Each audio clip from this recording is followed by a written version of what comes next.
Bienvenue dans ce chapitre 2 de Coup d'État Anyone Can Scale. Alors, dans le chapitre 1, on s'était concentré sur les individus. On a eu plein de feedback de votre part. On a utilisé ces feedbacks pour essayer de faire un chapitre 2 encore mieux que le chapitre 1. J'espère qu'au fur et à mesure, vous verrez notre courbe d'apprentissage et vous aurez envie d'en voir encore plus. Alors, dans ce chapitre 2, on va se consacrer au scale des organisations. On va arrêter de parler des individus, on va parler des gens qui ont envie de faire une grosse boîte, qui ont envie de construire un empire, quelle qu'en soit la taille. Alors, il y a des gens qui vont avoir des marchés très très vastes dans lesquels on peut bâtir des très très grandes boîtes. Il y a des gens qui vont avoir des marchés un peu plus modestes, un peu plus niches, mais ça ne veut pas dire qu'on ne peut pas utiliser les stratégies et les techniques de grandes boîtes. Alors, dans ce chapitre, Anyone Can Scale les entreprises, on va voir un certain nombre d'éléments qu'on a déjà vus. On va voir qu'est-ce que ça change de le faire en équipe. On va voir aussi comment faire pour gérer la complexité humaine qu'impacte le scale d'une organisation. Et surtout, on va essayer, comme toujours, de vous donner des trucs, des astuces et des cas le plus concrets possible. Bienvenue dans le chapitre 2 de Coup d'État Anyone Can Scale. J'espère que vous êtes très heureux d'être là, parce que moi je suis en pleine forme.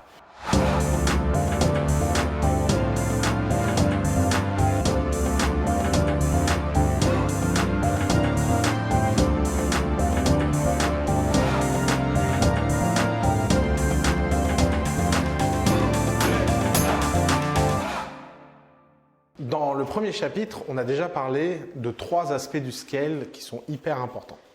Le premier, c'est la standardisation. Vous l'avez vu, standardiser, c'est la base pour pouvoir répéter. Ensuite, la deuxième chose, c'est le fait d'automatiser. Automatiser, ça passe par le fait de rendre des choses qui avant étaient manuelles, automatiques, et comme ça de pouvoir être plus productif. La troisième chose, c'est évidemment la délégation au client. Si ce n'est pas possible de standardiser, si ce n'est pas possible d'automatiser, peut-être que les clients le feront mieux que vous, peut-être qu'ils y trouveront du plaisir. Alors, la question que vous pouvez vous poser, c'est comment ce genre de choses change quand on scale une organisation. Et bien, quand on scale une organisation, le problème numéro 1 qu'on a, c'est que les initiatives viennent de partout. Ça peut venir de l'équipe, ça peut venir des clients, ça peut venir des feedbacks et on est un peu perdu sur comment prioriser. Alors ça, c'est un truc que je vois tous les jours à The Family. Tous les jours, je vois des gens qui se noient dans des verres d'eau parce qu'ils pensent travailler très dur alors qu'ils travaillent sur les mauvaises choses. Il faut simplement être poussé par un principe très simple. En philosophie, il y a un principe qui s'appelle le rasoir d'Occam. Le rasoir d'Occam dit qu'entre 2 théories rationnelles, c'est toujours la théorie la plus simple qui a le plus de chances d'être vraie. Pourquoi? Parce que l'univers aime bien la simplicité et qu'en général, quand une explication est trop complexe, c'est qu'on a raté quelque chose. Et bien moi, j'ai inventé le rasoir douce. Le rasoir douce, c'est comme le rasoir d'Occam, c'est un principe très simple qui dit que dans un business, la meilleure façon de prioriser une action est de toujours choisir l'action qui a le plus fort impact pour l'effort minimum. L'entrepreneuriat, c'est avant tout une affaire de feignant. Je vous encourage à être feignant. Je vous encourage à en faire le moins possible. Je vous encourage à essayer de trouver des optimisations. Et si vous êtes porté par ce principe de feignantise, vous pouvez inclure ça dans vos équipes et vous pouvez donner à tout le monde un guide et un réflexe qui est que quand les gens essaient de faire des choses trop complexes ou trop longues, il se passe toujours quelque chose de déplorable, c'est qu'on n'arrive pas à délivrer. Alors 2 choses, on va ensemble réduire la timeline, on va essayer de réduire notre horizon temporel au minimum et on va essayer aussi de réduire la complexité. On va essayer de trouver des actions simples et impactantes.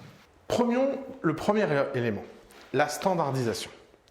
La standardisation, c'est pas quelque chose qu'on fait une fois et qui ensuite reste pour toujours.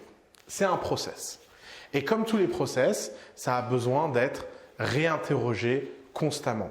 On a constamment besoin de se poser la question comment standardiser des nouvelles choses, comment réussir à observer ce qui a été fait, où est-ce qu'il y a de la friction, est-ce que cette friction elle est positive ou négative et comment j'en fais quelque chose.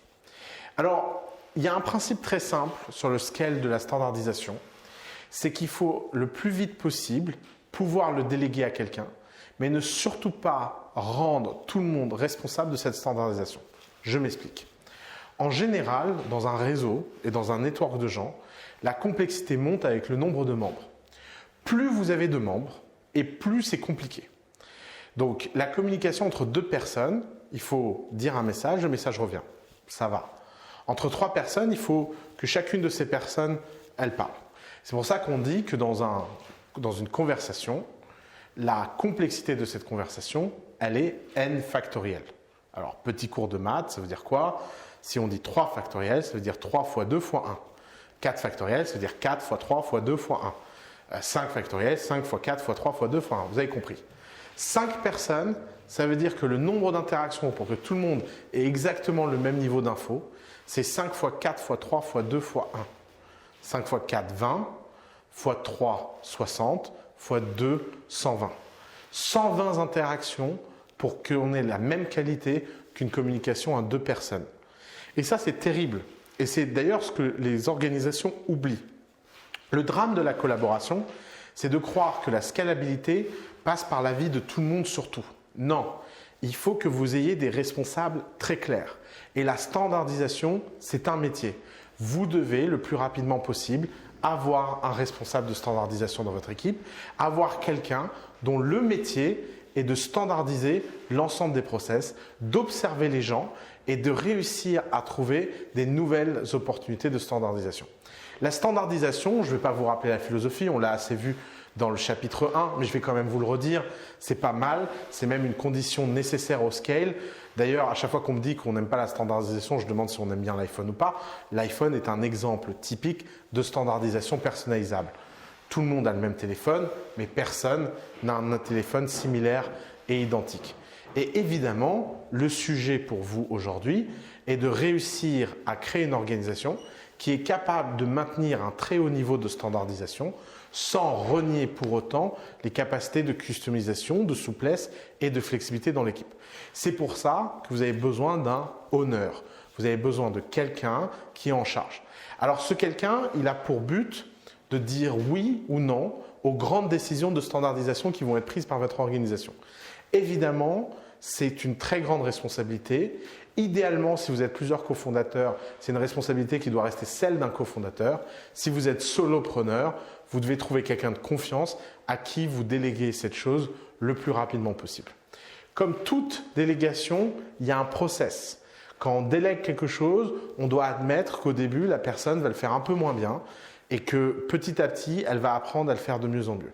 Les techniques de standardisation at scale ne sont pas différentes que celles de la standardisation d'un freelance. Finalement, le processus de standardisation est toujours le même.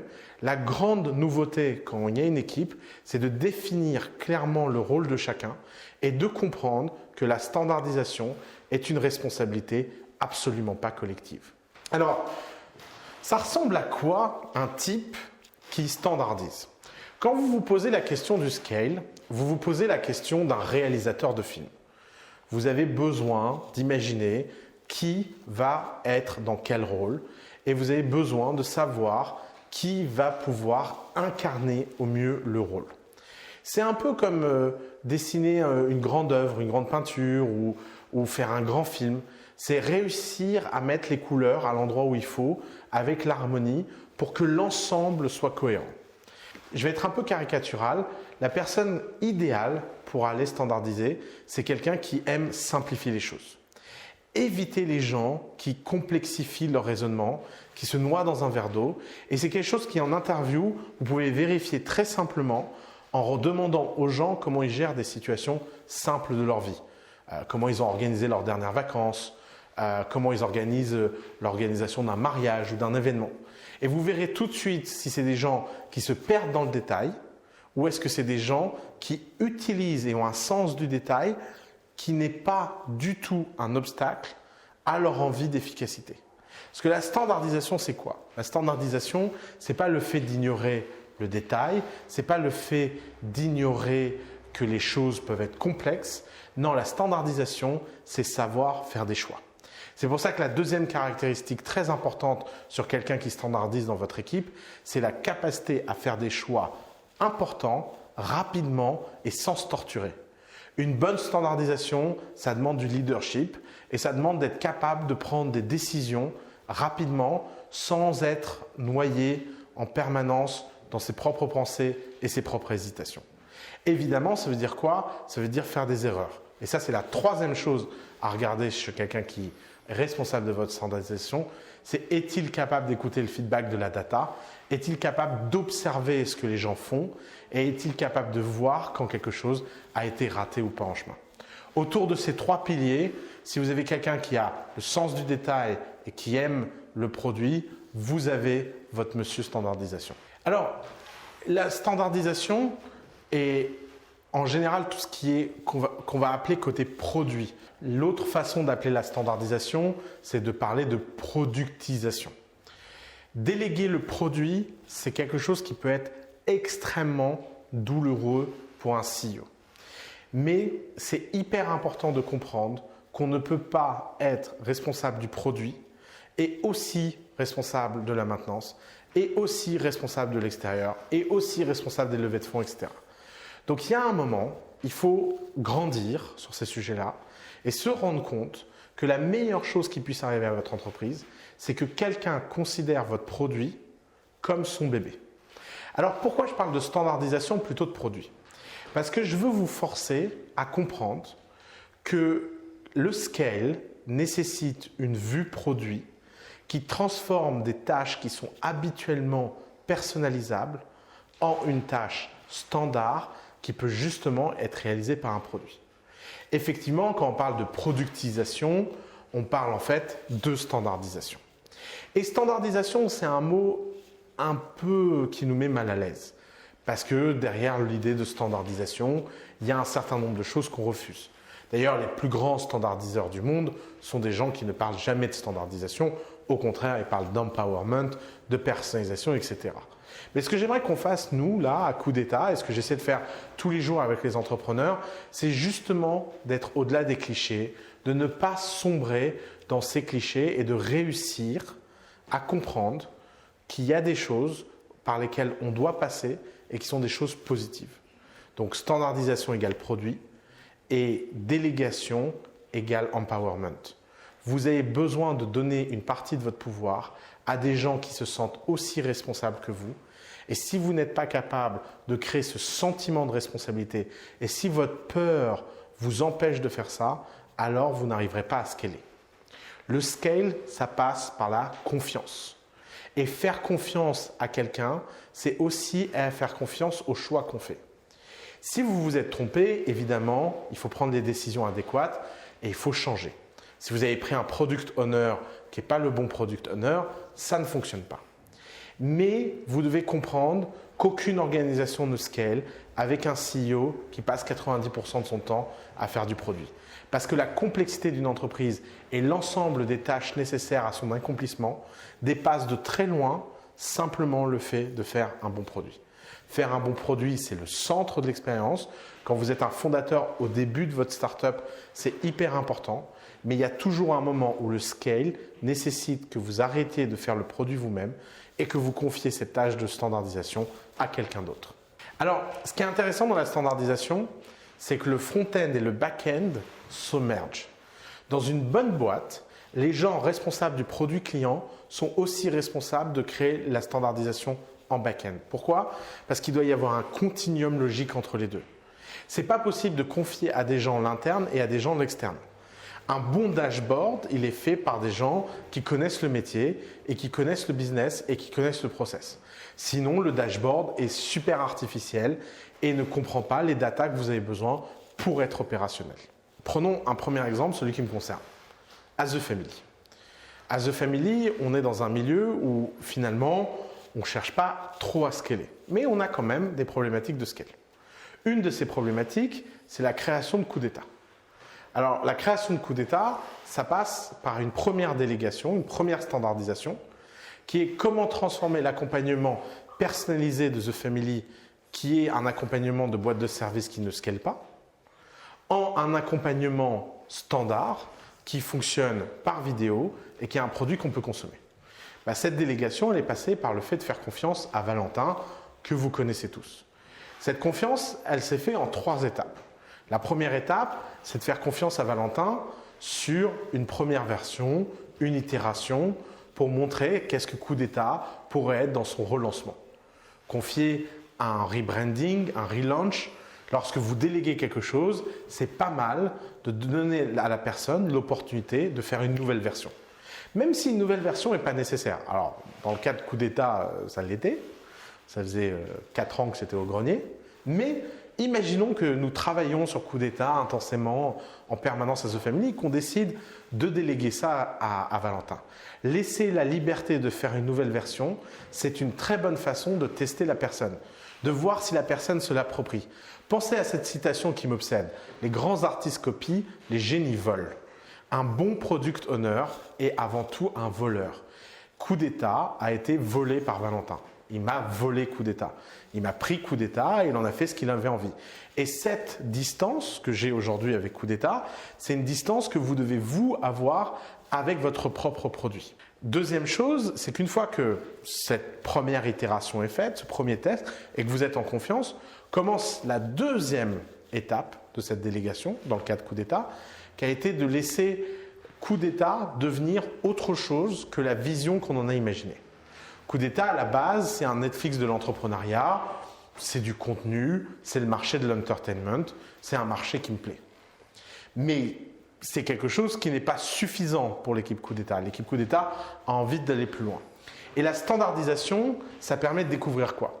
La standardisation, le fait de travailler sur le produit, le fait de commencer à owner tout, ça permet de remonter un feedback qui était invisible au début, aux créateurs, aux fondateurs. Et c'est là où il y a quelque chose d'intéressant qui se passe, c'est qu'il y a des pivots qui peuvent se mettre en place.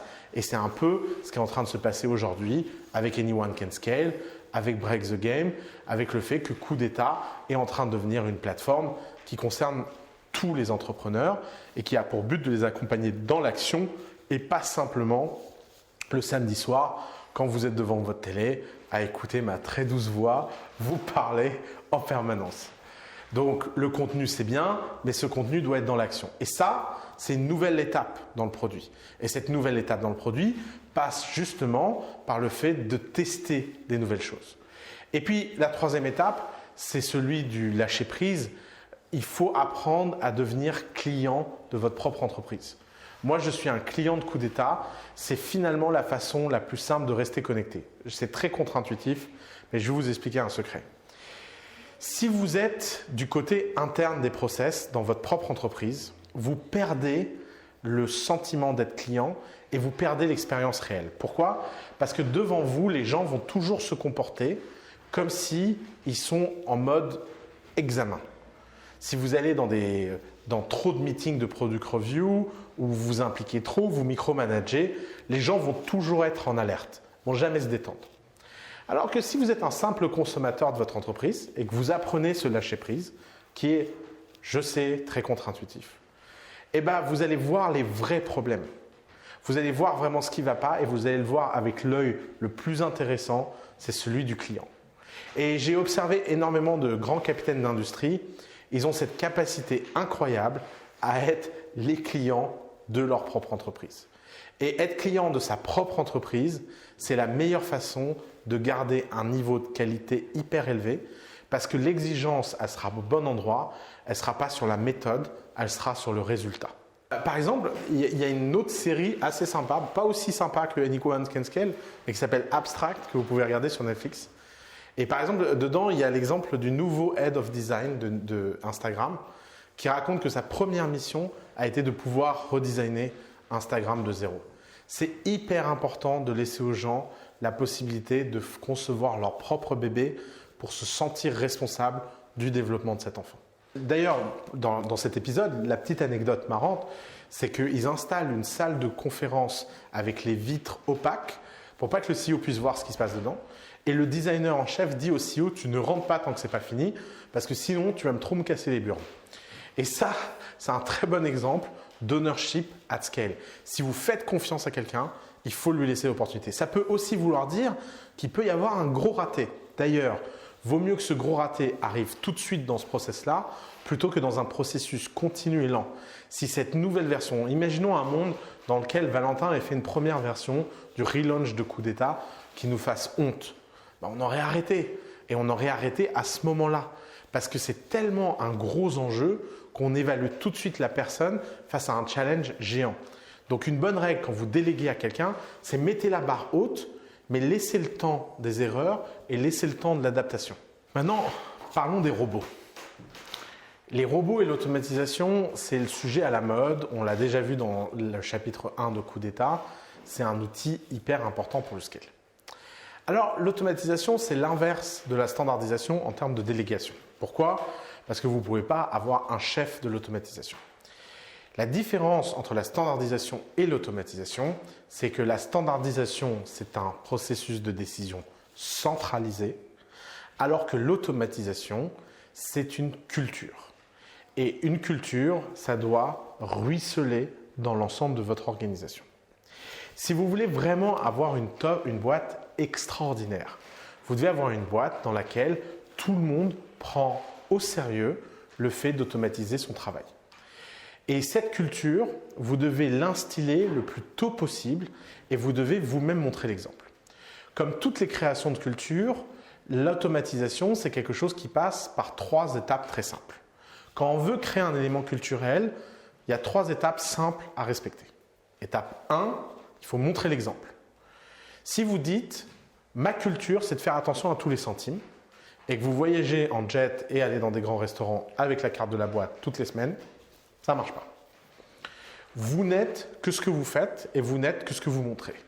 L'idée que parce que vous êtes le patron, parce que vous êtes le CEO, vous avez le droit de vous comporter différemment du reste des mortels, ça finit toujours par casser les briques.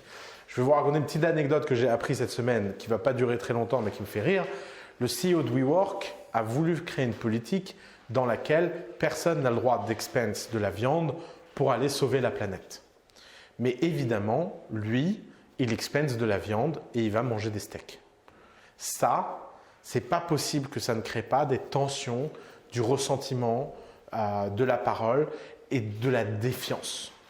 Donc, quand vous voulez instaurer une culture de l'automatisation, vous devez vous-même trouver des opportunités d'automatisation et montrer l'exemple. Ensuite, une fois que ça c'est fait, il faut avoir une KPI. Il faut avoir une KPI qui est simple à mesurer et qui est d'évaluer le niveau d'automatisation des process de votre entreprise. Alors, pas besoin de faire compliqué, un dashboard et tout. J'ai remarqué que quand on parlait de KPI aux gens, les gens adoraient bâtir des vaisseaux spatials. Non, un truc simple où vous évaluez dans votre entreprise le pourcentage de process qui sont automatisés et vous avez une sorte de to-do de tout ce qu'il faut automatiser et vous communiquez régulièrement en interne sur les progrès d'automatisation. Et la troisième chose, c'est que pour créer une bonne culture, il faut reward.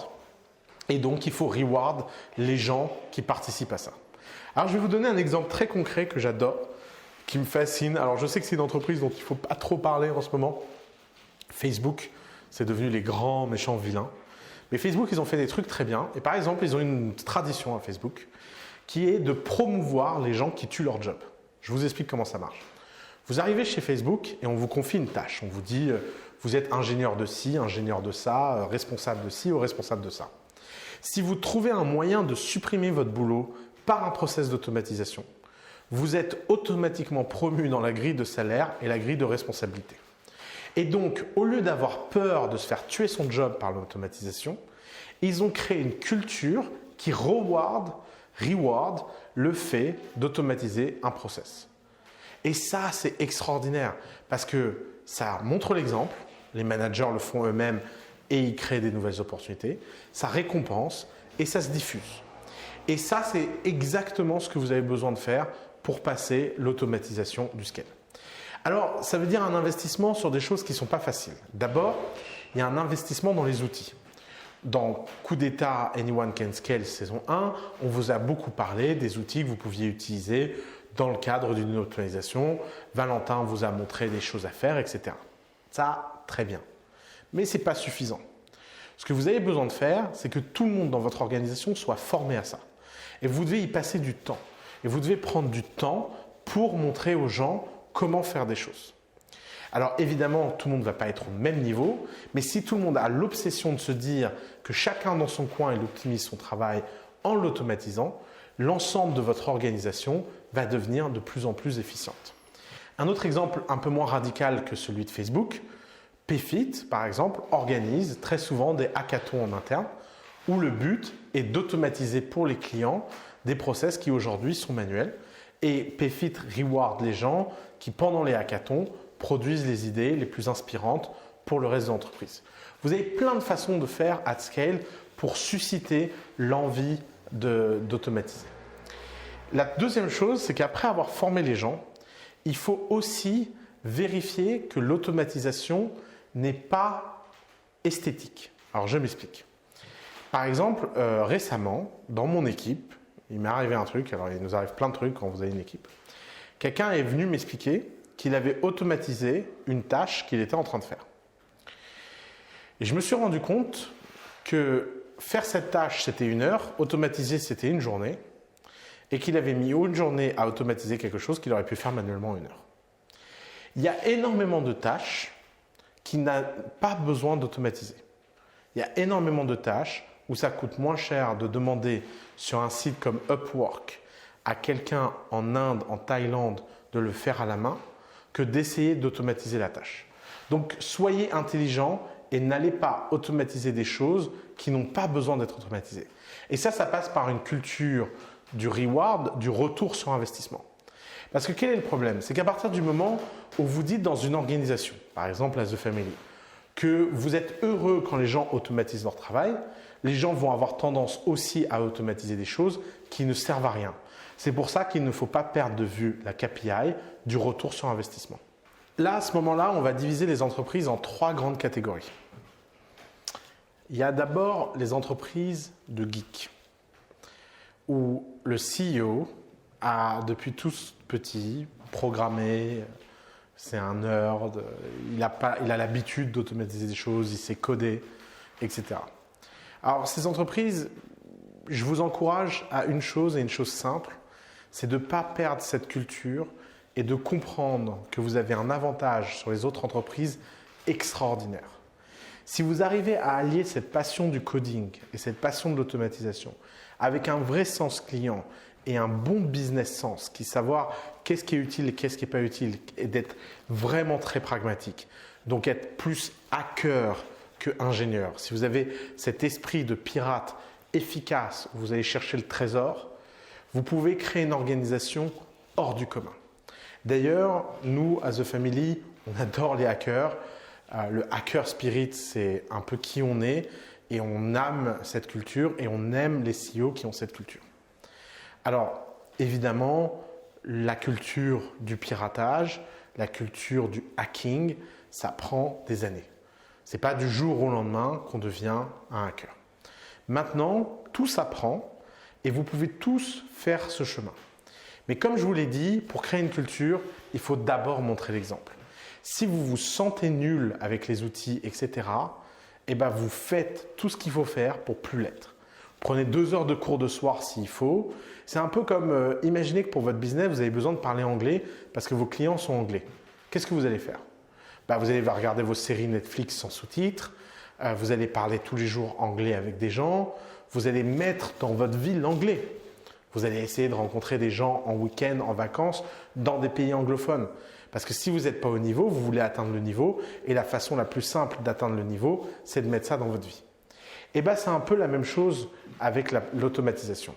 Faites des choses à la maison, automatisez des choses dans votre boîte email perso, automatisez des choses dans votre vie, faites des process, faites des choses que vous pouvez ensuite refaire au travail dans un environnement plus critique.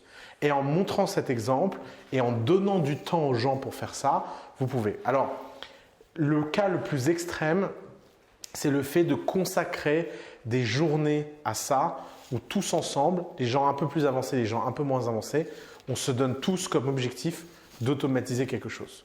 C'est les Automatic Friday, par exemple, où le premier vendredi de chaque mois, toute l'entreprise ne fait rien d'autre que travailler à faire ce genre de choses.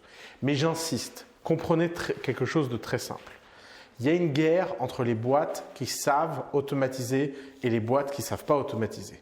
Vous pouvez geindre, vous pouvez vous plaindre, vous pouvez vous dire que ce n'est pas pour vous, mais moi je vous le garantis, Si vous êtes du côté de la ligne ou vous êtes celui qui ne sait pas automatiser, vous n'avez fait aucun effort, ça va bientôt être comme être incapable de lire. Parce que le niveau d'automatisation des entreprises les plus efficaces commence grâce à Airtable et à tous les outils no-code à être tel que la concurrence contre ces entreprises va devenir quasi impossible pour les entreprises qui sont obsolètes. Donc prenez ce challenge très au sérieux, mettez-vous-y personnellement pour que tout le monde s'y mette au sein de votre entreprise. Alors évidemment, Valentin va faire des recettes, va vous montrer des exemples et vous allez trouver un début de réponse dans Anyone Can Scale. Maintenant, soyons clairs, à Anyone Can Scale, on n'est pas là pour refaire YouTube les gars. Énormément de feedback qu'on a eu, c'est je veux plus de ci, je veux plus de ça. Et les gars, on va sur Google, on va sur YouTube. Il y a 1 milliard de ressources qui ont été faites sur l'automatisation par des gens beaucoup plus brillants que nous. Nous, on est là pour vous faire bouger le cul. On est là pour vous dire arrêtez de vous plaindre, arrêtez de croire que c'est compliqué, faites-le et si vous le faites suffisamment, ça va devenir naturel. Et si ça devient naturel pour vous, vous saurez où trouver les ressources. Parce qu'en fait, les ressources, elles sont partout. Il n'y a pas un cas. Par exemple, moi qui fais pas mal d'automatisation Excel dans mon quotidien, à chaque fois que je tape une question dans Google sur l'automatisation, je tombe sur une vidéo YouTube qui montre comment le faire. Il n'y a pas besoin d'avoir le savoir au préalable. Vous pouvez apprendre étape par étape en fonction de vos besoins. Mais à chaque fois que vous faites quelque chose de répétitif et que ça prend vraiment beaucoup de temps et pas 1 heure et que ça peut vraiment améliorer votre quotidien d'automatiser, eh ben faites-le. Faites l'effort de pouvoir mettre l'automatisation dans votre vie et aller chercher toutes les ressources. Un truc qui est très important à comprendre, c'est que pour devenir un maître du scale, il faut devenir un maître de l'enseignement. Il existe une corrélation directe entre votre capacité pédagogique et votre capacité à faire scaler une entreprise. Si vous réfléchissez bien, qu'est-ce que c'est faire scaler une entreprise? Faire scaler une entreprise, c'est avoir tout le monde qui regarde dans la même direction, qui est capable de prendre les bonnes décisions sans jamais vous transformer en un goulot d'étranglement. Et c'est pour ça que enseigner, c'est plus important que tout. Parce que enseigner, c'est transmettre ce que vous savez et l'offrir à tous. Alors, il n'y a pas 2 façons de devenir un bon enseignant. Il n'y en a qu'une, c'est d'enseigner. Anyone can teach. Tout le monde peut faire l'effort de réussir à enseigner en interne les choses que les gens ont besoin. Et ça, c'est hyper essentiel. Pourquoi? Parce que si vous avez la réponse à un sujet et qu'on vous pose une question, vous allez à la vitesse où vous êtes capable de répondre à la question. Mais si vous êtes capable d'enseigner aux gens la réponse et qu'eux-mêmes sont capables de l'enseigner à d'autres, eh bien votre pouvoir devient démultiplicateur. Le scale, c'est avant tout un exercice d'humilité. C'est avant tout de savoir que si vous êtes capable de faire quelque chose, tout le monde est capable de le faire. Il faut arrêter de penser que vous êtes unique. Et il faut donc penser que tout le monde peut faire les choses. Et pour faire les choses, il faut pouvoir donner aux gens l'opportunité de l'apprendre. Et pour pouvoir permettre aux gens d'apprendre, il faut devenir bon à les enseigner. Et ça, c'est hyper important. Moi, j'encourage tous mes entrepreneurs à toujours prendre une opportunité d'aller faire une conf, de faire un cours en interne, de prendre un sujet. Et vous avez besoin de créer cette culture où tout le monde enseigne à tout le monde en permanence. Et la seule bonne façon de faire, c'est la répétition, la répétition et la répétition. Si vous essayez de faire comprendre aux gens ce que vous faites, vous deviendrez même meilleur à ce que vous faites parce que la meilleure façon d'apprendre quelque chose, c'est de l'enseigner. Je vais vous donner un exemple de cette guerre qu'est l'automatisation. Et je vais vous montrer à quel point c'est un sujet important dans l'économie contemporaine. Il y a une entreprise à The Family qui me fascine. Elle s'appelle Totem. Totem, c'est une entreprise qui me fascine d'abord par une chose, que je dis avec toute l'amitié du monde, c'est son ridicule. Je m'explique. Vous avez 2 polytechniciens dont le rêve est de vendre des cacahuètes dans des entreprises.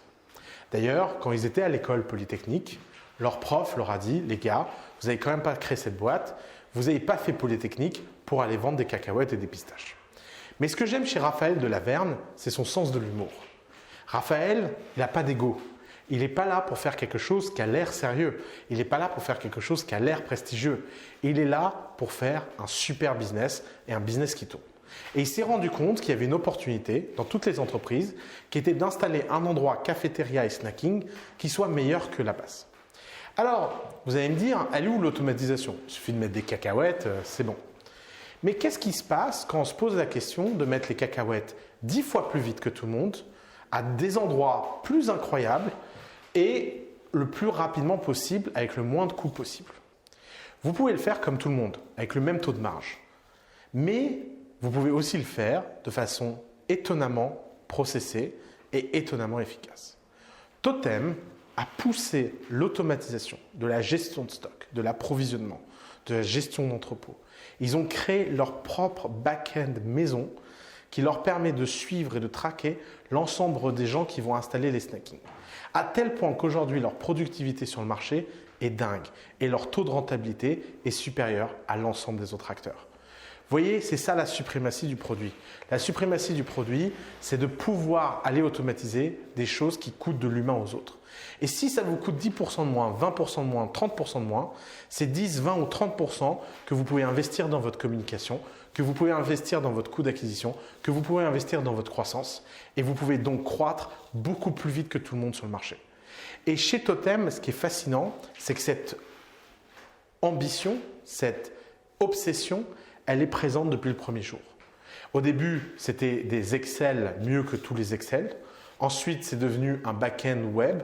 Ensuite, c'est devenu une app mobile. Ils n'ont pas construit une centrale nucléaire pour alimenter un village de pêcheurs. Non, ils ont petit à petit utilisé des outils de plus en plus complexes pour atteindre des nouveaux objectifs d'automatisation. Et ça, ils l'ont créé pour que tout le monde en interne ait le réflexe de filer du feedback et de voir comment gagner quelques minutes par-ci, quelques minutes par-là.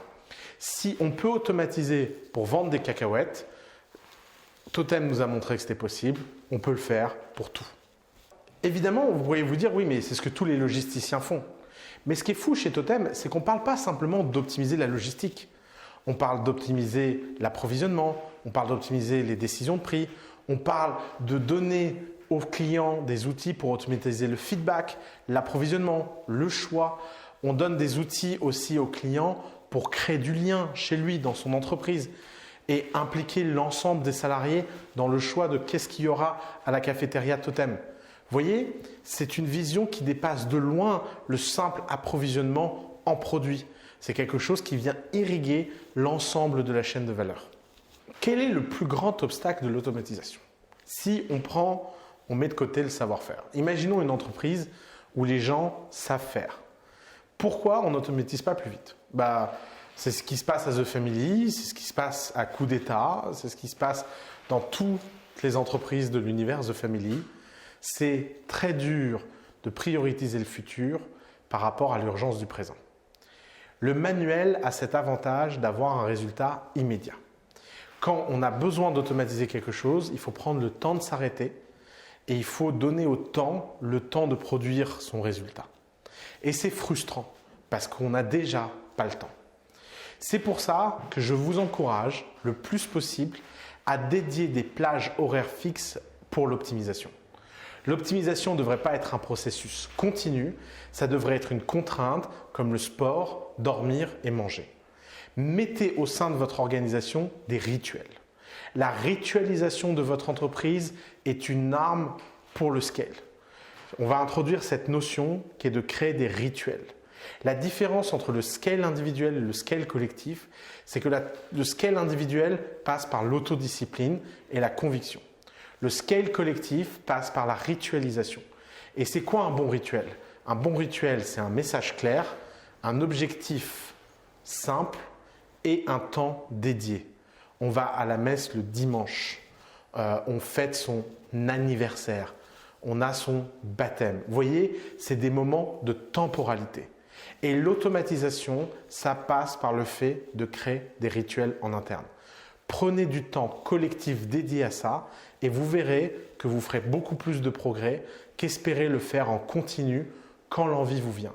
Et à force de faire ces rituels, vous allez être de plus en plus efficace et vous allez réussir à obtenir vos objectifs en termes d'automatisation. Dernier outil, et voyons comment ça diffère quand on est en équipe, c'est la délégation au client. Alors la délégation au client dans une boîte at scale, c'est une fonction product.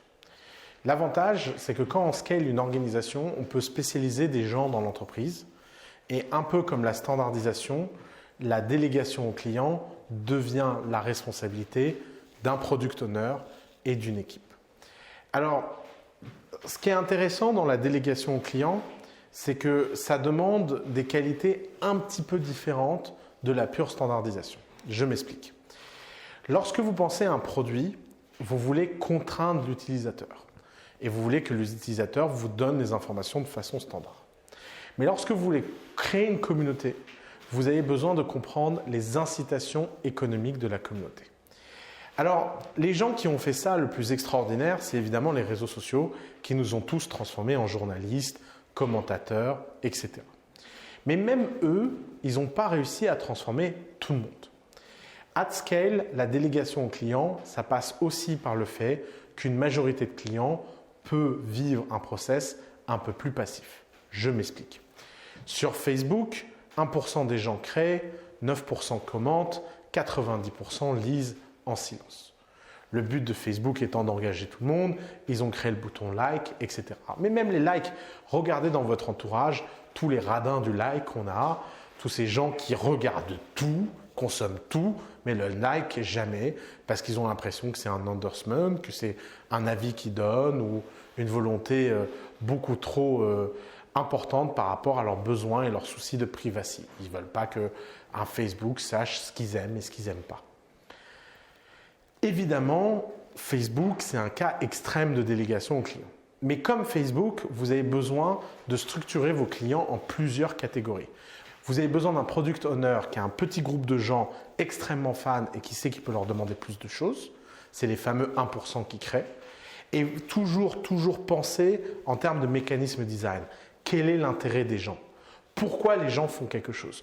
Pourquoi les gens voudraient participer et collaborer avec votre entreprise? Pourquoi les gens mettent leurs photos gratuitement sur Instagram? Quelle est la raison objective? Qu'est-ce que Instagram nous donne en échange? On accuse ces entreprises d'être des entreprises malfaisantes qui sont des fabriques à dopamine et qui nous rendent dépendantes de notre besoin de dopamine. Il y aurait un mécanisme chimique au like. Quand vous postez quelque chose et que quelqu'un like, ça produit une décharge de dopamine et votre recherche de cette décharge de dopamine nous rend extrêmement malheureux. Mais bon, avant d'être dans ces cas extrêmes, essayons de penser à la nature réelle de ces entreprises. Ces entreprises ne sont pas là pour régler les problèmes humains, elles ne sont pas là pour nous rendre meilleurs, elles sont là pour nous offrir un service dont on a besoin. Moi, je n'ai pas envie de vivre dans un monde avant Instagram, je n'ai pas envie de vivre dans un monde avant Facebook, je n'ai pas envie de vivre dans un monde avant Twitter. C'est comme tout, un usage irraisonné de ces réseaux sociaux rend malheureux. Et je ne vous demande pas de rendre malheureux vos utilisateurs, mais je vous demande de comprendre profondément c'est quoi les intérêts profonds et non avouables que vos utilisateurs ont d'utiliser votre service. Et si vous arrivez à trouver des secrets, si vous arrivez à trouver leurs péchés capitaux, de pourquoi ils utilisent quelque chose, vous pourrez peut-être leur demander l'extra miles nécessaire à votre business. Et cette segmentation de vos utilisateurs entre ceux qui peuvent faire beaucoup et ceux qui peuvent faire rien est un outil au service de votre scale.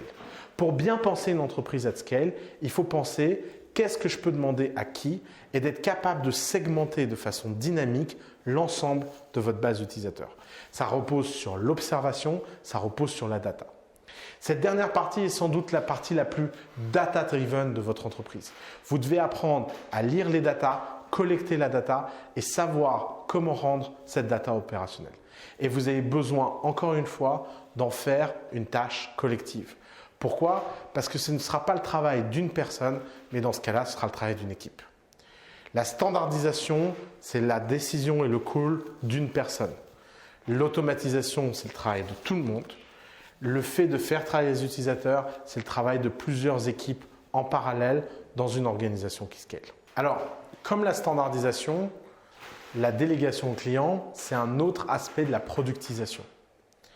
Déléguer au client, automatiser, tout ça, c'est les mêmes facettes d'un domaine beaucoup plus large qui est le développement de produits, le fait de penser produit. Prenons un exemple, Side.